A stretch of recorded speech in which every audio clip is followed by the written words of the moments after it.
قال إنما أنا رسول ربك لأهب لك غلاما زكيا قالت أنى يكون لي غلام ولم يمسسني بشر ولم أك بغيا قال كذلك قال ربك هو علي هين ولنجعله آية للناس ورحمة منا وكان أمرا مقضيا. السلام علیکم ورحمۃ اللہ وبرکاتہ. اعوذ باللہ من الشیطان الرجیم. بسم اللہ الرحمن الرحیم. قال انما انا رسول ربک لأحب لك غلاما زكيا قالت أنى يكون لي غلام ولم يمسسني بشر ولم أك بغيا قال كذلك قال ربك هو علي هين ولنجعله آية للناس ورحمة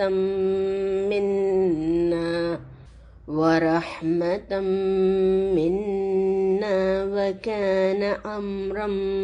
مقضيا. شروع کرتی ہوں اللہ کے نام سے جو انتہائی مہربان اور رحم فرمانے والا ہے. قال اس نے کہا انما اس کے سوا نہیں کہ انا میں رسول بھیجا ہوا ہوں ربی کی تیرے پروردگار کا لِأَحَبَ تاکہ عطا کروں لکی تجھ کو غلامن لڑکا زکیہ پاکیزہ. قالت مریم نے کہا انا کیسے یکونو ہوگا لی میرے لیے غلامن لڑکا ولم یمسسنی جبکہ نہیں چھوا مجھے بشرن کسی بشر نے ولم اور نہیں اکو میں ہوں بغیہ بدکار. قال اس نے کہا کذالکی یوں ہی قال فرمایا ربو کی تیرے پروردگار نے ہوا یہ علیہ مجھ پر ہین آسان ہے وَلِنَجْعَلَهُ اور تاکہ ہم بنائیں اسے آیتن نشانی للناسی لوگوں کے لیے ورحمتن اور رحمت منا اپنی طرف سے وکانا اور یہ ہے امرن ایک کام مقضیہ فیصل شدہ یا مقرر طے شدہ ہے. نحمدہ ونصلی علی رسولہ الکریم. رب اشرح لی صدری ویسر لی امری واحلل عقدۃ من لسانی یفقہوا قولی. اللہم ارنا الحق حقا وارزقنا اتباعہ وارنا الباطل باطلا وارزقنا اجتنابہ آمین یا رب العالمین. الحمدللہ اللہ تعالیٰ کا بے حد شکر احسان ہے کہ ہم سورہ مریم کو پڑھنے اور سمجھنے کی کوشش کر رہے ہیں. اللہ تعالیٰ ہماری اس میں بہترین مدد فرمائے اور ہمیں اس کی بہترین سمجھ عطا فرمائے اور ہمیں بہترین عمل کرنے والوں میں شامل فرما لے انشاءاللہ تعالیٰ آمین ثم آمین. ہم نے پچھلی دفعہ حضرت مریم کے حوالے سے پڑھا تھا کہ وہ ایک جگہ پر یعنی مشرقی گوشے میں معتکف ہو گئیں اور وہاں پر اللہ تعالیٰ کی عبادت کرنے لگیں. انہوں نے پردہ ڈال دیا اسی جگہ پر. پھر ایک شخص جو ہے اندر داخل ہوا نمودار ہوا اور وہ جبرائیل علیہ السلام تھے. ایک جوان تندرست آدمی کی شکل میں وہاں پر آئے اور اس کا حضرت مریم پر بہت زیادہ اثر ہوا اور یہ اللہ تعالیٰ کی طرف سے ان کا ایک امتحان تھا اور وہ ان کے فرشتہ ہونے سے ناواقف تھیں. مگر ان کا جو کردار ہے کہ انہوں نے جو اس کا مظاہرہ کیا وہ بھی ایک مثال ہے کہ تم اللہ تعالیٰ کا ذرا بھی خوف رکھتے ہو. میں تم سے خدائے رحمان کی پناہ مانگتی ہوں. اب یہاں سے آیت نمبر 19 سے ہم دیکھتے ہیں قال انما انا رسول ربک لاحب لک غلاما زکیا. انہوں نے کہا کہ میں تو تمہارے پروردگار کا بھیجا ہوا یعنی فرشتہ ہوں اور اس لیے آیا ہوں کہ تمہیں پاکیزہ لڑکا بخشوں. تو جبرائیل علیہ السلام نے بتایا کہ میرا یہاں پر آنا کوئی برے ارادے سے، بری نیت سے نہیں، بلکہ اللہ کی مرضی سے آیا ہوں کہ میں تمہیں ایک بیٹا عطا کروں اللہ کے حکم سے۔ فرشتے نے ان کا خوف محسوس کر لیا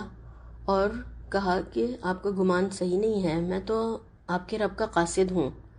اللہ نے مجھے آپ کے پاس بھیجا ہے اس کام کے لیے۔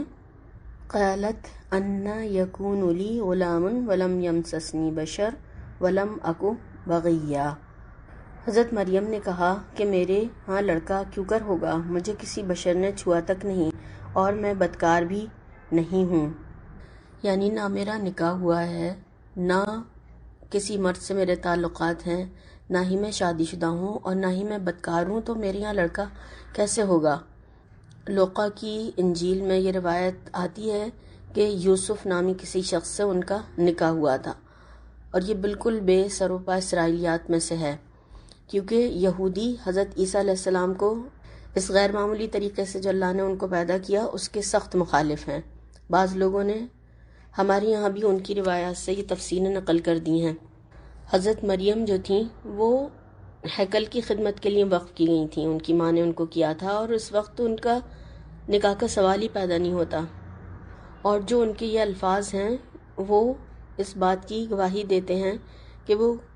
ایک کاری لڑکی کی زبان سے ہی نکل سکتے ہیں اور اسی کے لیے موضوع ہو سکتے ہیں، کوئی شادی شدہ لڑکی یہ کہہ ہی نہیں سکتی ہے۔ اور ان کا اس سے یہ بھی مطلب تھا کہ میں کوئی بری عورت نہیں ہوں کہ یہاں پر میں تمہاری خواہش پوری کروں۔ وہ تو کتنی زیادہ پاک باز اور باحیا خاتون تھیں۔ پھر فرشتے نے کہا قال کذالک قال ربک هو علی ہین ولنجعلہ آیۃ للناس ورحمۃ منا وکان امرا مقضیا۔ فرشتے نے کہا کہ یوں ہی ہوگا، تمہارے پروردگار نے فرمایا ہے کہ یہ مجھے آسان ہے اور میں اسے اسی طریقے پر پیدا کروں گا تاکہ اس کو لوگوں کے لیے اپنی طرف سے نشانی اور ذریعہ رحمت اور مہربانی بناؤں، اور یہ کام مقرر ہو چکا ہے۔ فرشتے نے یعنی جواب دیا کہ اللہ نے یہی فرمایا ہے کہ تم سے بیٹا پیدا ہوگا اگرچہ تمہارا کوئی شوہر نہ ہو اور تم پاک دامن بھی رہو، کیونکہ اللہ تو ہر چیز پر قادر ہے اور اس پر ہر کام آسان ہے، وہ جو چاہے کر سکتا ہے، اور یہ بچہ لوگوں کے لیے ایک نشانی اور پیدا کرنے والے کی قدرت کی ایک علامت اور دلیل بھی ہوگا۔ اللہ تعالیٰ نے 4 طریقوں سے انسان کو وجود بخشا ہے، یعنی 4 طریقے سے انسان جو ہیں دنیا میں پیدا ہوئے ہیں۔ نمبر 1 آدم علیہ السلام بغیر ماں باپ کے ان کو پیدا کیا اللہ نے۔ پھر دوسرا حضرت حوا کو حضرت آدم علیہ السلام کی پسلی سے پیدا کیا، اور تیسرا عیسیٰ علیہ السلام کو بغیر باپ کے پیدا کیا، یہ اللہ کی نشانی تھی، اور چوتھا یہ کہ اللہ تعالیٰ عام طریقے سے ماں باپ سے جو بچے پیدا ہوتے ہیں، تو یہ 4 طریقے سے انسان وجود میں آئے۔ پیدائش کی ہر قسم اللہ کے کمال قدرت پر اور عظیم غلبے پر دلیل ہے، اور اللہ کے سوا نہ کوئی معبود ہے اور نہ کوئی رب ہے، اور یہ بھی بتایا کہ ہم اس بچے کو رحمت اور نبی بنائیں گے، اور یہ بھی بتایا انہوں نے کہ یہ بات طے ہو چکی ہے اور یہ کام اللہ تعالیٰ کے علم اور قدرت میں اور اس کی مشیت میں تقدیر میں طے پا چکا ہے، یہ ایسا ہی اسی طرح سے ہوگا۔ حضرت مریم کے تعجب پر جب فرشتے نے کہا کہ ایسا ہی ہوگا، تو اس کا یہ مطلب ہرگز نہیں ہے کہ بشر تجھ کو چھوئے گا اور پھر تیرے یہاں بیٹا ہوگا، بلکہ اس کا صاف مطلب یہ ہے کہ تیرے ہاں لڑکا ہوگا باوجود اس کے کہ تجھے کسی بشر نے نہیں چھوا۔ اور ایسے ہی الفاظ حضرت زکریا نے جب تعجب کیا تھا تو ان کو بھی کہا گیا تھا کہ ایسا ہی ہوگا، یہی جواب دیا تھا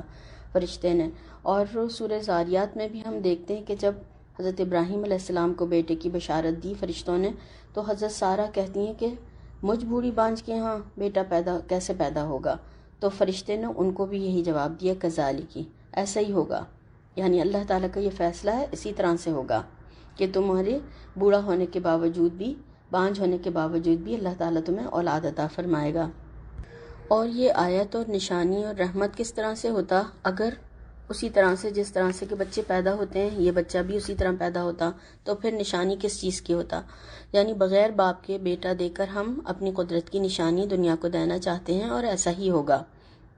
ان کو رحمت اللہ تعالیٰ نے اس لیے کہا کہ وہ آ کر قیامت سے پہلے دجال کو قتل کریں گے، اور سورہ کہف میں ہم دجال کے حوالے سے یہ سب کچھ پڑھ چکے ہیں کہ یہاں پر اس صورت میں اس کا ایک طریقے سے تدارک بتایا کہ دجال جو آئے گا تو پھر اس کے ساتھ میں اس کا یعنی توڑ کے طور پر، تدارک کے طور پر کیا ہوگا پھر کہ اللہ تعالیٰ اپنی ایک رحمت کی نشانی عیسیٰ علیہ السلام کو جو بنایا ہے وہ بھیجیں گے، اور ان کے دور میں پوری دنیا میں اسلام پھیل جائے گا، اور احادیث میں یہ بھی آتا ہے کہ سجدہ صرف اللہ ہی کے لیے ہوگا، ہر طرح کا شرک جو ہے وہ ختم ہو جائے گا۔ مگر پھر اسی دور میں ایک بہت ہی بڑا فتنہ رونما ہوگا جو کہ یاجوج اور ماجوج کا ہوگا۔ جہاں سب اچھے لوگ ہو جائیں گے تو پھر ایک فتنہ اٹھے گا جو یاجوج اور ماجوج کا، وہ ایسا سخت فتنہ ہوگا کہ کسی سے بھی کنٹرول نہیں ہوگا، سارے سمندروں کا پانی پی جائیں گے، اور خون خرابہ، فساد،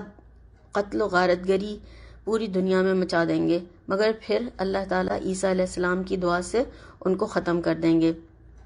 اس لیے یہاں پر ان کو رحمت بھی کہا گیا اور اللہ کی نشانی بھی کہا گیا، اور اس لیے بھی کہ اللہ تعالیٰ نے ان کو روح اور جسم سمیت آسمان پر اٹھا لیا ہے، اور وہ کہاں ہیں، ان کی زندگی کی کیا کیفیت ہے، یہ کسی کو بھی پتہ نہیں ہے، کوئی نہیں جانتا اس بارے میں۔ اور اللہ تعالیٰ نے جو احادیث کے ذریعے ہمیں پتہ چلتا ہے، آپ صلی اللہ علیہ وسلم سے ہمیں جو اطلاع دلوائی ہے وہ یہی ہے کہ قیامت کے قریب عیسیٰ علیہ السلام آئیں گے اور وہ دجال کو قتل کر دیں گے، صلیب کو توڑ دیں گے، اور سجدہ صرف اللہ کے لیے ہو جائے گا، اور تمام طرح کا شرک ختم ہو جائے گا۔ اب تھوڑا سا ان آیات کو دیکھ لیتے ہیں جو حضرت مریم کے حوالے سے سورہ آل عمران میں اللہ تعالیٰ نے ارشاد فرمایا ہے، اور جو آیات نازل فرمائی ہیں ان کو دیکھ لیتے ہیں۔ سورہ آل عمران میں اللہ تعالیٰ نے فرمایا، اور جب فرشتوں نے کہا اے مریم اللہ نے تجھے چن لیا ہے اور پاک بنا دیا ہے اور دنیا کی عورتوں میں منتخب فرما لیا ہے، اے مریم اپنے رب کی عبادت کر، سجدے کر اور رکوع کرنے والوں کے ساتھ رکوع کر، یہ ایک غیب کی خبر ہے جس کی ہم آپ کے پاس وحی بھیجتے ہیں، آپ ان کے پاس نہ تھے جب وہ قرعہ ڈال رہے تھے کہ کون مریم کا کفیل ہو، اور آپ ان کے پاس نہ تھے جب وہ جھگڑ رہے تھے۔ یہاں پر حضرت مریم علیہ السلام کے لیے اصطفیٰ آیا ہے، اور یہی لفظ آدم علیہ السلام، نوح علیہ السلام، ابراہیم علیہ السلام کے لیے بھی استعمال ہوا تھا جو ہم نے پہلے پڑھا تھا۔ اور اصطفیٰ اللہ کا مطلب ہوتا ہے ترجیح دینا، فضیلت دینا، یعنی فضیلت ملی ان کو۔ تو بعض مفسرین نے اسی وجہ سے کہا ہے کہ حضرت مریم کو نبوت عطا ہوئی تھی، لیکن بعض علماء کہتے ہیں کہ یہ ایک خاص موقع تھا جو ان کے ساتھ پیش آیا، اور وہ نبی نہیں تھیں۔ ان کو جو شرف اللہ تعالیٰ نے یا خصوصیات عطا فرمائی تھیں ان کو دیکھتے ہیں۔ نمبر 1، عورت ہونے کے باوجود اللہ تعالیٰ نے ان کو بہت اچھے طریقے سے قبول فرمایا۔ نمبر 2، عبادت کے لیے ان کو خاص جگہ دلوائی جو کہ ابھی تک صرف مردوں کو ملتی تھی، خواتین کا اس میں کوئی حصہ نہیں تھا۔ پھر تیسرا، خصوصی رزق عطا فرمایا، بے موسم کے ان کو پھل دیے، اور کچھ علماء کرام اس کے بارے میں کہتے ہیں کہ رزق سے مراد علمی صحیفے عطا فرمائے گئے۔ اور نمبر 4، ان کو عام نجاستوں یعنی حیض وغیرہ سے بھی پاک کیا گیا۔ پھر نمبر 5، فرشتوں کو ان کی طرف بھیجا جنہوں نے ان سے کلام کیا، جبکہ عام عورتوں سے فرشتے کلام نہیں کرتے۔ پھر نمبر 6، بغیر مرد کے ان سے حضرت عیسیٰ علیہ السلام کو پیدا فرمایا۔ نمبر 7، پھر اللہ تعالیٰ نے ان کی برات نازل فرمائی، ظاہر فرمائی حضرت عیسیٰ علیہ السلام کے ذریعے سے۔ اور نمبر 8، لڑکا لڑکی کی طرح نہیں ہوتا، یہ بھی ان کے لیے اللہ تعالیٰ نے فرمایا۔ تو اس سے یہ پتہ چلتا ہے کہ اللہ تعالیٰ نے خواتین کو بھی دین اور نیکی کے کاموں کے لیے چنا ہے، اور ان کو بھی فضیلت عطا فرمائی ہے۔ اور یہ بھی ہم سمجھ لیں کہ یہ جو برتری ان کو عطا فرمائی گئی تھی وہ کثرت عبادت، ریاضت اور کثرت زہد و تقوی کی وجہ سے اللہ تعالیٰ نے ان کو منتخب فرمایا تھا۔ احادیث کے حوالے سے ہم دیکھتے ہیں، بخاری کی روایت ہے، اللہ کے نبی صلی اللہ علیہ وسلم نے فرمایا، دنیا کی بہترین عورتیں مریم بنت عمران اور خدیجہ بنت خولید ہیں۔ اور ایک دوسری روایت جو ترمذی کی ہے اس میں اللہ کے نبی صلی اللہ علیہ وسلم نے فرمایا کہ تمہیں دنیا کی عورتوں میں مریم بنت عمران، خدیجہ بنت خولید اور فاطمہ بنت محمد صلی اللہ علیہ وسلم اور آسیہ زوجہ فرعون کافی ہیں۔ یعنی یہ خواتین ہمیں رول ماڈل کے طور پر دی گئی ہیں کہ ہم ان کو فالو کریں اور ان کو دیکھیں کہ انہوں نے کیا کیا تو ہم پھر اسی طرح سے دنیا میں زندگی گزاریں۔ اور ایک اور دوسری روایت میں یہ بھی آتا ہے کہ دنیا کی بہترین عورتیں 4 ہیں، مریم، آسیہ، خدیجہ اور فاطمہ۔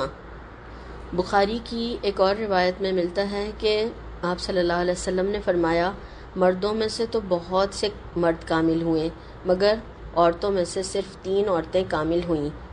مریم بنت عمران، آسیہ بنت مزاحم اور خدیجہ بنت خولید۔ اور عورتوں پر عائشہ کی فضیلت ایسی ہے جیسے دوسرے کھانوں پر سرید کی۔ یہ بخاری کی روایت ہے۔ اور پھر اس چنے جانے پر حضرت مریم کو حکم دیا گیا کہ آپ اللہ تعالیٰ کی عبادت کریں، سجدے کریں، رکوع کریں اور رکوع کرنے والوں کے ساتھ رکوع کریں۔ تو یعنی عبادت میں کثرت اور نماز میں خشوع اور خضوع اختیار کریں، اور نیکیوں کا شوق بھی دلایا کہ آپ اسی میں محنت اور مشقت کریں تاکہ پھر آپ کو 2 جہانوں کی سعادتیں نصیب ہو جائیں اور آپ کے ذریعے اللہ کی عظیم الشان قدرت کا ظہور ہو کہ آپ سے بلا باپ کے ایک بچہ پیدا کیا جائے۔ یعنی اتنے بڑے مقام کے ملنے پر رب کا شکر ادا کر اور فرمانبرداری اور عاجزی اختیار کر، جس طرح سے کہ ہم دیکھتے ہیں کہ پھلدار درخت جو ہوتا ہے وہ جھکتا چلا جاتا ہے اور بغیر پھل والا درخت سیدھا رہتا ہے۔ تو یعنی جب اللہ تعالیٰ انعامات اور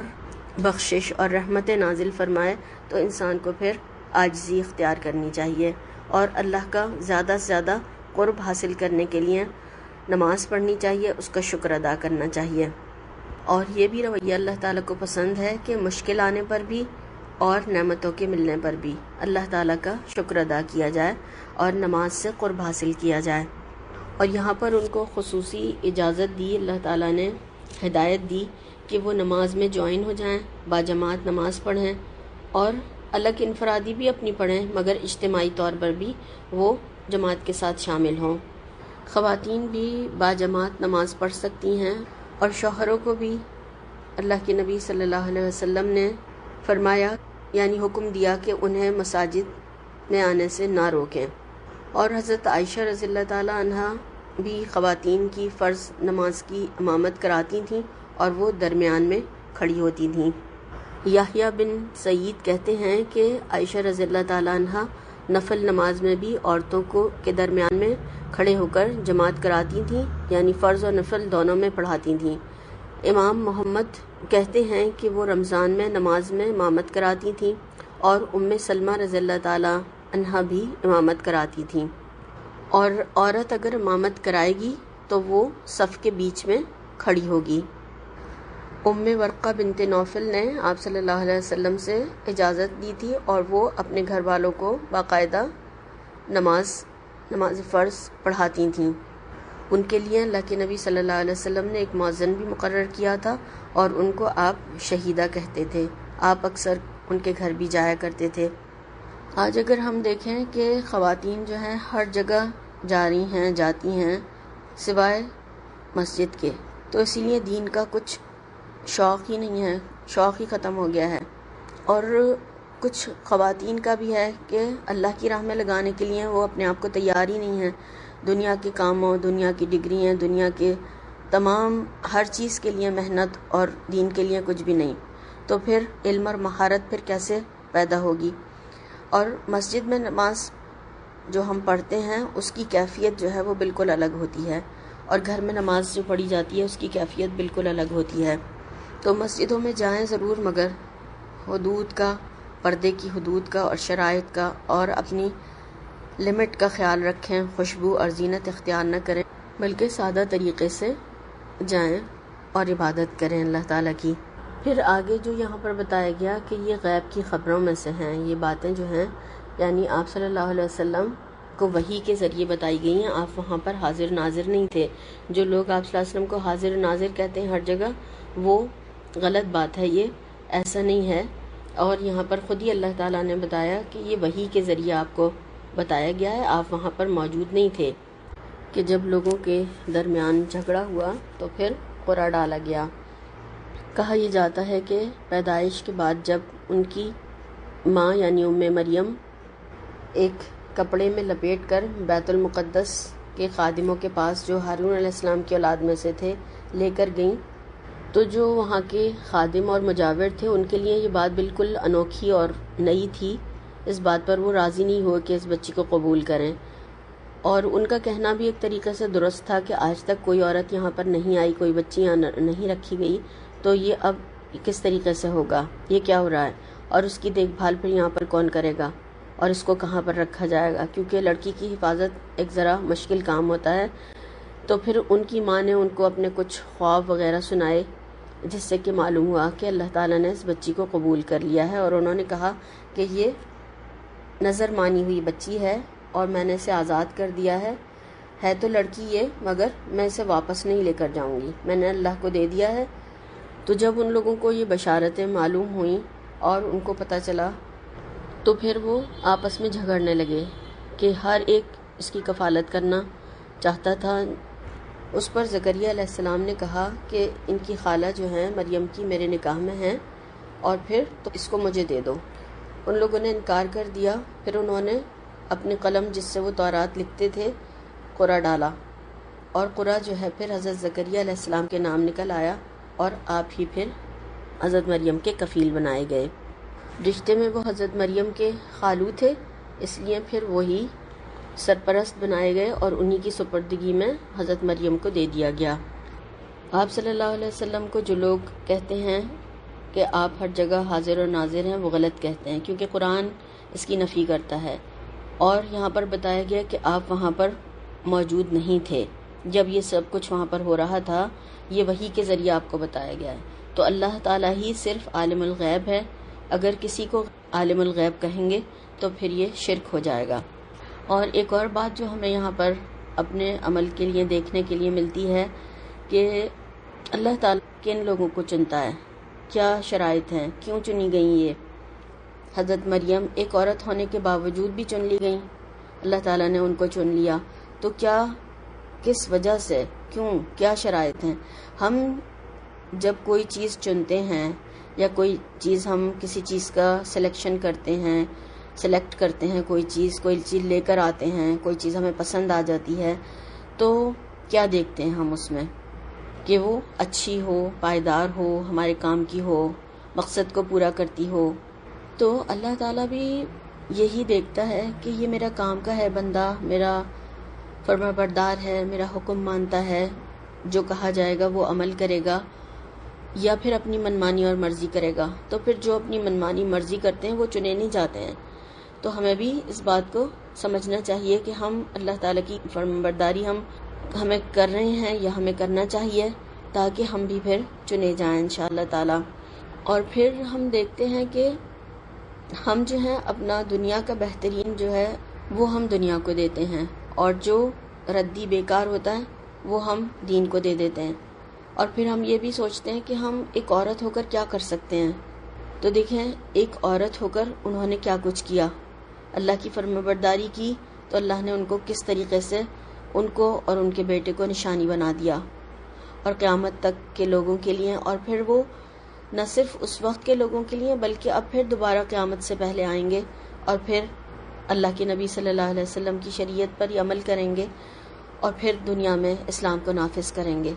اور ہم یہ بھی دیکھتے ہیں کہ خواتین کا کردار جو ہے وہ بہت اہم ہے، اور حضرت عمر رضی اللہ تعالیٰ عنہ کس کی وجہ سے مسلمان ہوئے تھے؟ اپنی بہن کی وجہ سے نا، ان کی تقدیر بدل گئی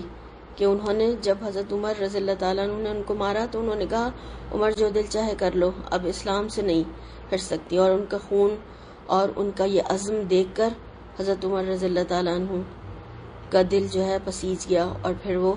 اسلام کی طرف مائل ہو گئے، اور انہوں نے پھر جا کر آپ صلی اللہ علیہ وسلم کے پاس اسلام قبول کر لیا۔ اور یہ بھی ایک بہت بڑی اہم بات ہمیں یہاں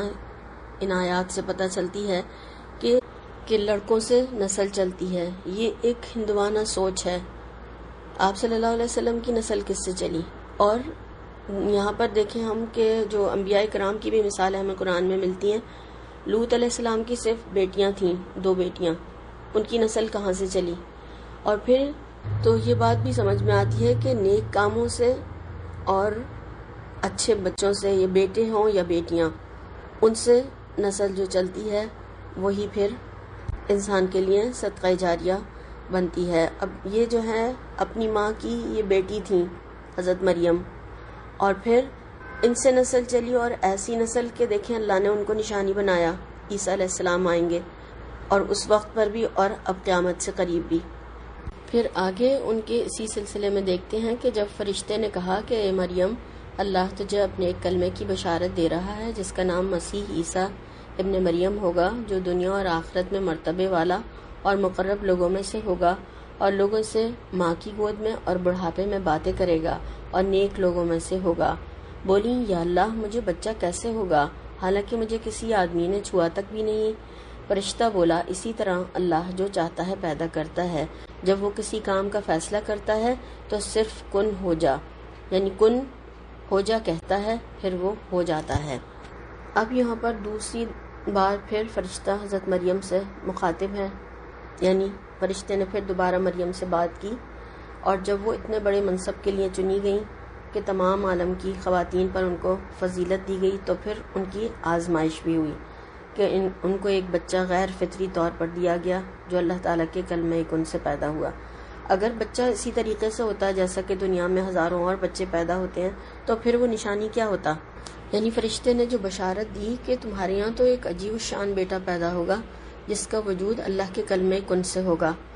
اور تمہارا بچہ دنیا میں مسیح کے لقب سے مشہور ہوگا، اور تمام مومن اسے اسی لقب سے پہچانیں گے۔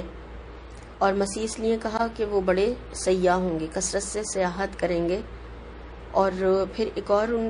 مسیح اس لیے بھی ان کو کہا گیا، یہ بھی بتائی جاتی ہے بات کہ وہ جو بھی بیمار ہوگا اس کے اوپر مسح کریں گے، ہاتھ رکھیں گے، چھوئیں گے تو وہ اللہ کے حکم سے اچھا ہو جائے گا۔ اور پھر آپ بے باپ کے پیدا کیے گئے، اسی لیے آپ کو ماں کی طرف منسوب کیا گیا۔ کسی بھی پیغمبر کو ہم دیکھتے ہیں قرآن کریم میں ان کے باپ کے ساتھ نہیں پکارا گیا، کیونکہ وہ